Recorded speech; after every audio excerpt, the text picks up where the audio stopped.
You don't have to go D1 anymore to play pro. There was a time when overseas clubs specifically looked for Division I players, but that time has passed. Nowadays, if you look at overseas leagues throughout the world, you'll see D2, D3, NAIA guys, and JUCO players. In fact, I'm living proof of this. Despite coming from a small college in Canada, I was able to play 7 years professionally. So today I want to go over why it is that small college players sometimes actually have an advantage over Division I players, and how you can utilize these advantages to make sure that you maximize your career. I've really boiled it down to 4 main reasons. First one is money, second one fame, third one network, and fourth one self-drive. And I'll try to explain each right now so that you can actually utilize and understand this as a small college player. So let's start with the money. Here's the thing. When you are starting out as an overseas basketball player, your salary is going to be pretty low. Now, I've covered more overseas leagues and done more surveys and interviews than likely anyone in the world today in overseas basketball. And what I've found is that the average player is going to finish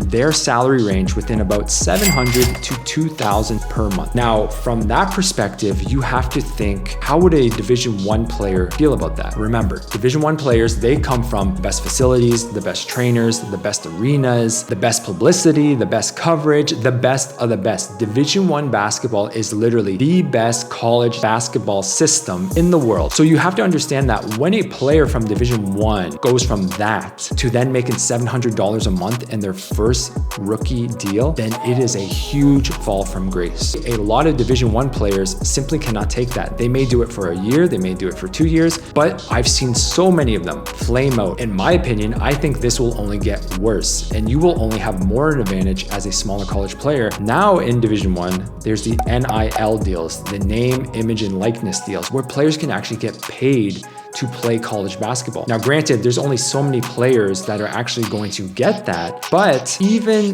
the idea of being paid in college and staying 5 years or 4 years in college is something that a lot of players definitely will have to consider, because you have to think of it too as well, that if I'm playing college ball in the States, and even if I'm only making $30,000 a year through my NIL deals, and then I go over and I'm making $700 a month or $800 a month as a pro, I was making more as an amateur player in the NCAA. So that's a huge thing for a lot of NCAA D1 guys. I've seen this time and time and time again.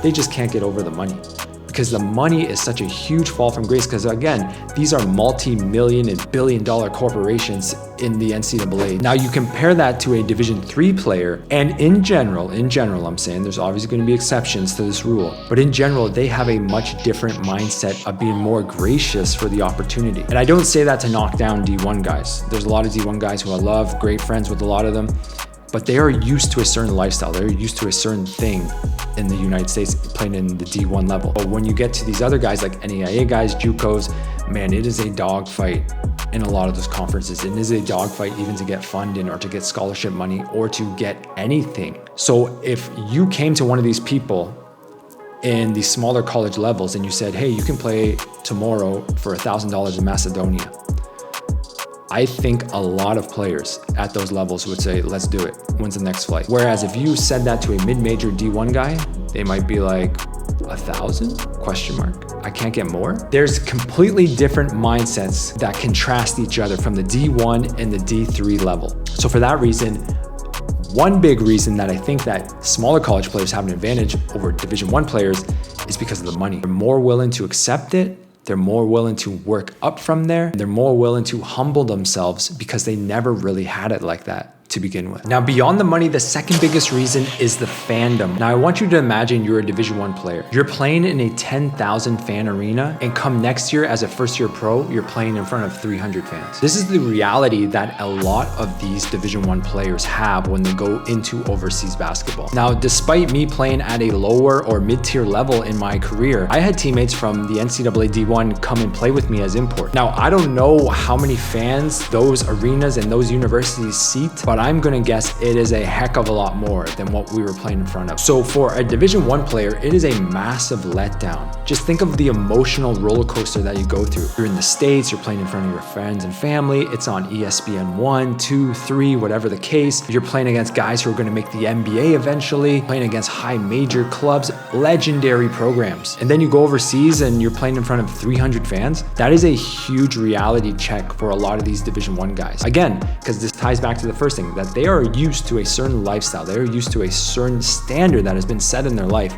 And then when they go overseas, that love for the game is really tested. And for a lot of them, they can think of it as like, it's almost like a fraud, because you would think as a professional, you would have better settings, better fans, because for the vast majority of people, that's actually what you see online. You see stuff like Olympiacos, Barcelona, Real Madrid, the top of the top of the top. But unless you are able to actually land a job at the top of the top, you're gonna start in some of these mid-tier or low-tier levels. And that's the reality you're gonna be dealing with, is maybe 300, 400, 500 fans, something like that. Whereas if you compare that now to a small college player, many small college players, many small colleges play in front of humble fan bases, maybe 200, 300, 400, maybe people coming to their games. So you have to think of the psychological effect of that. If someone went from 15,000 fans to 1,000 fans, huge letdown. If someone went from 500 fans to 1,000 fans and as a professional, huge increase in dopamine, huge increase in satisfaction, huge increase in motivation. And that is what a Division III player or a small college player feels versus a Division I player. So while a Division I player may begin to form some sort of feeling of resentment, a Division III player is actually more and more motivated to keep on climbing, because this is a better situation than what they were even in during their small college years. I would play overseas, the fan bases, these were the largest fan bases I've ever seen. Whereas I had teammates and they came and they were like, what is this? And sure enough, a lot of those guys, they actually quit pretty quickly because they weren't able to ascend to the higher levels, and they just said,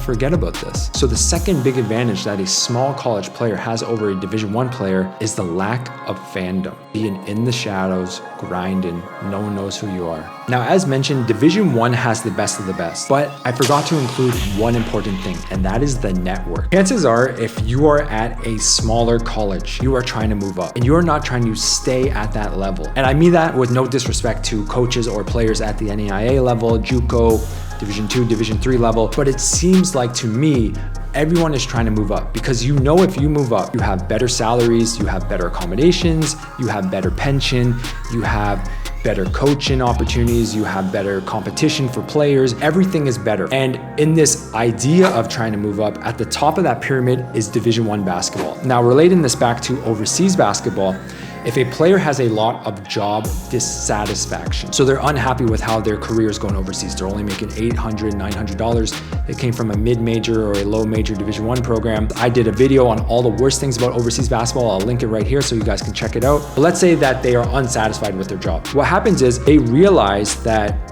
hey, I went to this great college and I was a good player at that college, or I made great connections at that college. Why don't I just tap into that? And why don't I just become a coach? Or why don't I just become a grad assistant? Division I has way more to offer than just basketball. It has an amazing business, entrepreneurial, and career or corporate network for players to tap into. So I've seen this many times before, where former NCAA D1 guys, they basically have an epiphany and they're struggling making $700, $800. And then after a year or two, they say, why am I doing this? Why don't I just become a grad assistant?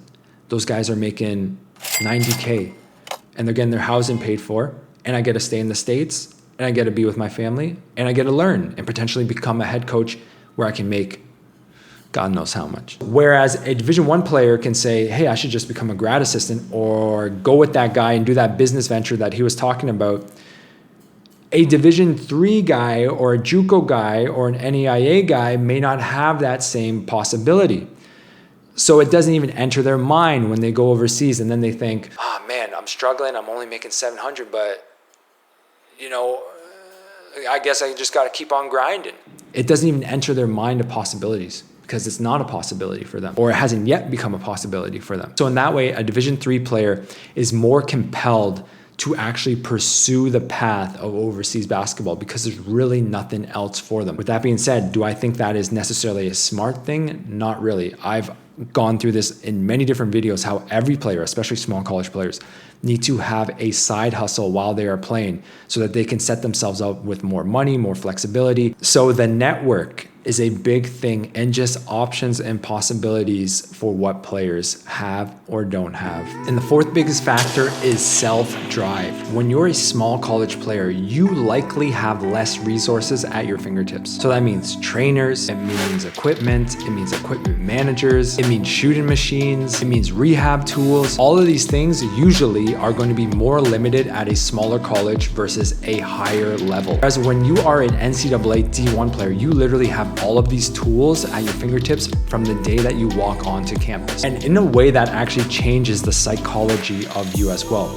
because it doesn't become a privilege necessarily at that point, but an expectation in your career, an expectation for how you want to play or pursue basketball. And the reality is that if you're starting at a lower level or a mid-tier level in overseas basketball, a lot of these things, such as equipment, rehab, foam rollers, equipment managers, trainers, they just don't have them. They don't have enough budget to actually pay for all of these things. And worse yet, a lot of the trainers actually are very outdated in their sports performance practices and their sports science and their techniques and approaches to games and lifting and rehab and everything. So I say all that to say that you have to be extremely self-motivated when you are beginning, because there's not going to be someone rebounding for you. There's not going to be someone foam rolling you.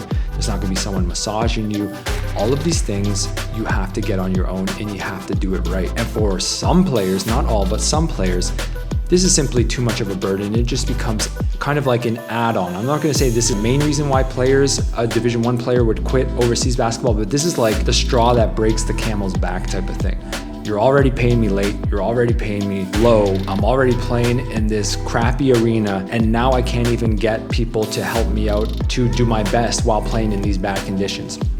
And for that, they're just like, forget about this. Whereas a Division III player or a small college player, they really have less of these resources. So they're very self-driven from the start. And not only that, but they also have that underdog mentality from the get-go, because you can ask basically any Division III or NAIA guy or JUCO guy, and I can almost guarantee 90% of them will say, I deserve to play at the D2 level, I deserve to play at the D1 level, or I should be playing at a higher level, or I could play at a higher level, because everyone always thinks they're better than they are. Everyone always has that mentality at those levels. And in a sense, you're always overlooked. So you always have that sense of drive, that sense of being slighted, that sense of being disrespected, and you want to prove people wrong. So as a Division III player or a small college player, it's almost seen as like a badge of prestige to play professionally, because no one believed in you to begin with. Whereas a Division I player, depending on their situation, it could be seen as kind of the expectation.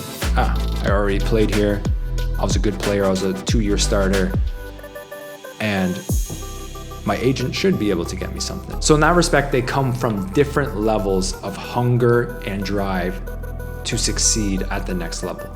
Now, with all of this being said, I don't want you to get it twisted. The majority of overseas basketball is filled with Division I players. That's just the reality. You can go to Europe, you can go to Latin America, you can go to Asia. The majority of them will be Division I players. Now, why is that? In overseas basketball, the majority of teams actually think in stereotypes, meaning they'll have a job posting to an agent and they'll say, we only want a player who has NCAA Division I experience. Because essentially this can be used as a filter, as like a barrier of entry for these job postings, being that they think if you didn't play Division I, then you don't meet a certain level. You're not good enough to play in this league or to play in this team. Now, is that the case? No, of course. There's always going to be Division I caliber players in D2 or in D3, and there's going to be Division II caliber players who are actually playing D1. So I don't want you to get confused and be like, okay, now I'm going to start applying to Spain's first division because Jose said that D3 players have advantages over D1 players. There are some advantages to being a Division III player over a D1 player, but the reality is that Division I players still have a huge advantage over Division III players. That isn't to say that you cannot play professionally if you're a Division III player. It is just that you have to understand that you will have to grind and start from a lower level and then work your way up through all of this to get to the higher levels. Whereas a Division I player may just have to start at a mid-tier level or start just at the high level and they just stay there their whole careers. But there are opportunities for Division III and small college players, and I've seen this literally everywhere in the world. One nuance to this though is that if you are a small college player, you need to have some sort of saving grace to your resume. As a small college player, you have to have something that actually combats or overrides your small college status. So that could be you have a second passport, meaning you're more employable in certain countries because you count as a local and not as an import. Or you need to have huge stats as a small college player. Or you need to have a certain connection to some market. Or you need to be very tall. These are the type of things that if you are a small college player and you have them, then teams are going to be like, okay, there might be something there because those are some nice stats, nice film, and maybe he didn't play D1, but